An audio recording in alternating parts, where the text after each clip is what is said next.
Baliktad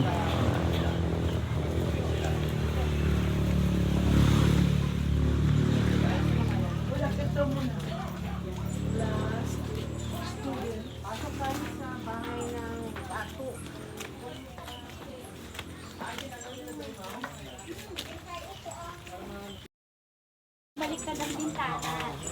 Ayun. Baliktad. Tatanungin natin ito. Ito baliktad din, no? Oo. Baliktad yung bintana. Baliktad. Saan ba? Ganito rin yung bintana dati na alam. Tapos nakano kami, nakataasan mo pa. Oo, alam ko rin yung Mindanao, nakataas kami. Para sa parasil pa rin kasama. Kung bata ka sa mga ganyan.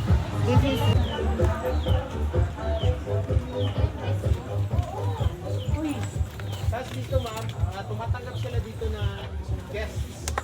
Yung babalik yung relate siguro. Okay. Kaya pabaliktad ang bintana. Pwede kayo matulog sa kabilang side. So makikita niyo po dito sa kabilang side tayo sa tulog. Yan. So ganito mga tulog ganito. Yan. So may mga guests sila. Pwede ka matulog dyan. Isasara yun. Tapos kulambukang ganon. Dito din. Yan din. So sa bahay. Sa bahay talaga ng mga dato noon, ganito lang din. So, pero tumatanggap sila ng guest dito. Karamihan, mga European, mga ano yung pupunta dito, dito natutulog.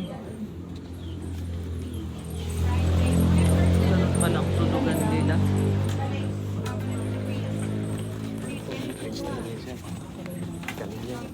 Yan yung inano ng ate ko sa dances. Siya yung pinag-inano. Sige, dito muna tayo.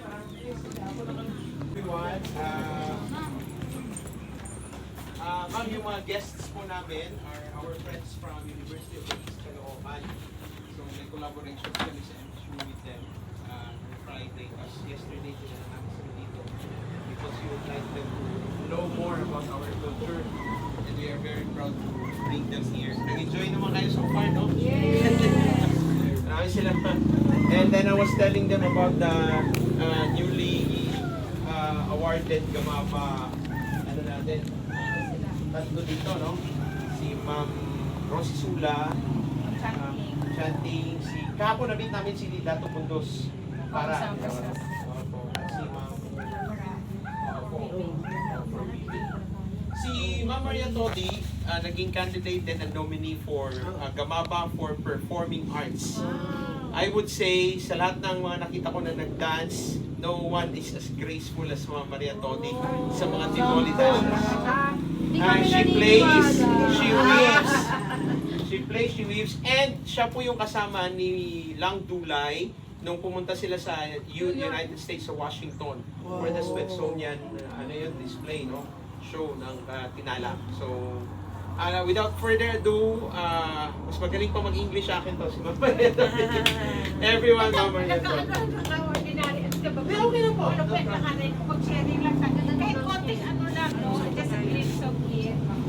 Just a glimpse of SLT, kung ano mga initiatives namin. Welcome pala kayo sa Lake Cebu School of Living Tradition. Ito yung pinakanaunang initiative na ginawa namin nung mga way back in 1997 pa, 1994 sa pag-establish nito. So every Saturday we offer free classes sa mga kids na nag-aaral sa iba't ibang mga school sa buong Lake Cebu, kung yung kayang pumunta dito ng every Saturday. Minsan, pag member ng pamilya ko, any day in a week. So, yun, we did it for free. Tapos ang ginawa namin para mapatuloy yung pagka-transfer ng IKSPs, yung mga indigenous knowledge, skills, and practices para sa mga bata. So, ang one of the initiative that we nakipag-ano din kami sa DOT, sa Department of Tourism, nagpapa-homestay kami. Para at least yung operation namin, kasi hindi naman kami funded by the government. Except lang, from NCCA, I was then one of the first member ng NCCA, National Commission for Culture and the Arts, sa Tiboli Cluster Head, nung way back nung nag-start pa, during the time pa ni Chair Laya, Adilaya. So yun, ito yung nauna, one of the SLTs na established sa buong Pilipinas, kasama na ako doon. So bakit baliktad? Para hindi mahulog kasi. Oh, Para hindi mahulog yung nakahiga doon. This is part of the Tiboli tradition kasi double purpose siya. Kasi usually dapat yung bahay, masyado siyang mataas. Ang gamit niya, kung ganito kataas yung bahay, ibig sabihin yung sa ilalim niyan, long time ago, nandyan yung mga kabayo, Ay, yung mga oo nga. fighting, Kagayan. property, ang dami mong kabayo, dami, yung mga nakahilera sa ilalim ng bahay. Oo. Tapos ito, ginagamit hindi na pangbilad ng mga rice grains or whatever para Ah. maprotektahan din yung ginagawa, yung mga pagkain. Pwedeng dyan ibilad or yung mga unan, halimbawa. Ay, kaya pala. Maraming ano siya. So, it's also a symbol of being hospitable kasi masyado kang open to everybody. Kaya minsan, walang milyonaryo Tiboli, sharing sila. Kahit na after harvest, hindi tumutulong sa pagtanim, sa paglinis sa field, pero binibigyan pa rin during the during the time of harvest. Yung sharing system siya. Oo. So the same thing with the symbol of hagdan, yung stair, pag akyat mo, diretso agad sa lutuan, yung diretso Oo. siya makita mo agad. Lutuan. So, ibig sabihin walang tinatago na. Ayun, no? Yes, Luto. ma'am. Oo, luto. Actually, hindi naman siya Diretso. traditional yung ginawa namin yung door, is population, pero yung lupa ang sa. So, kung halimbawa sa isang asawa, 3 anak, magka-college lahat yun, di ba, considering the economic ng pamilya. Hindi nag-aaway. Yung Minsan may nag-aaway na, pero marunong dapat yung first wife. Di ba, Ah. leader siya. Oo, dapat. marunong dapat ako. Understanding. Yes. Understanding Siya ang yourself. magpapacify between halimbawa. Pero kung in terms of halimbawa may binibili yung husband nila na limang asawa, 5 wives. Halimbawa, pero dapat 5 din na kumot ang bibili niya. Ay, Para pareho pare-pareho kay lahat. sa penang. Pero ang magdi-decide Dr. Ali. gagawin sa loob ng bahay. Pare-pareho. Mag- Yun ang sinabi sa akin. yung first wife. Mm-mm. Pero hindi Manager. magkakaroon ng second wife pag hindi mag-say yes, Yes, first. yung first. Ay, so may say pa rin. Even some Muslim naman. Muslim Ang ganun Muslim din. ma'am, hanggang 4 lang sila. Yeah, hanggang Ayun.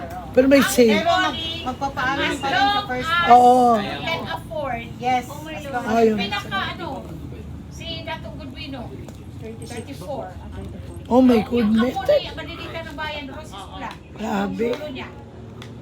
Yung lulo niya, 34 ang wives.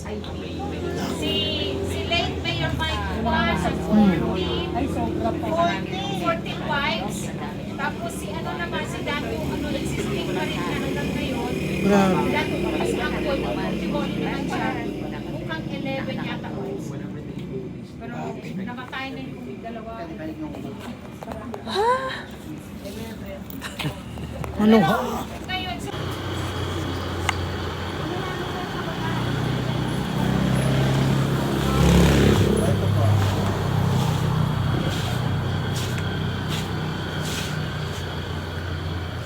Yun.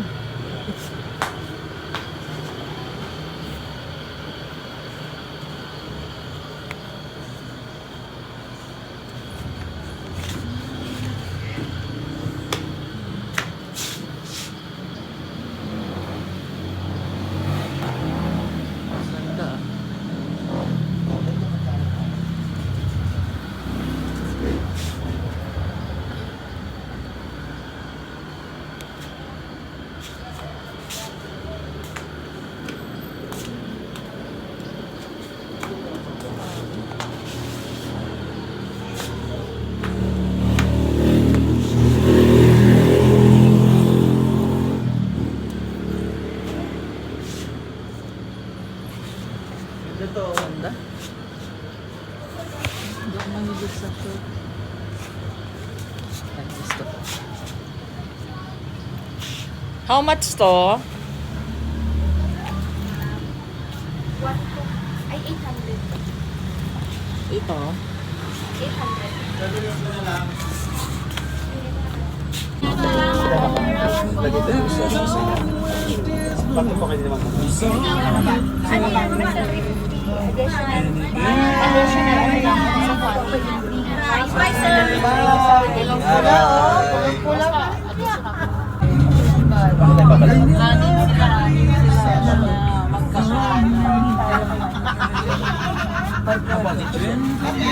Okay.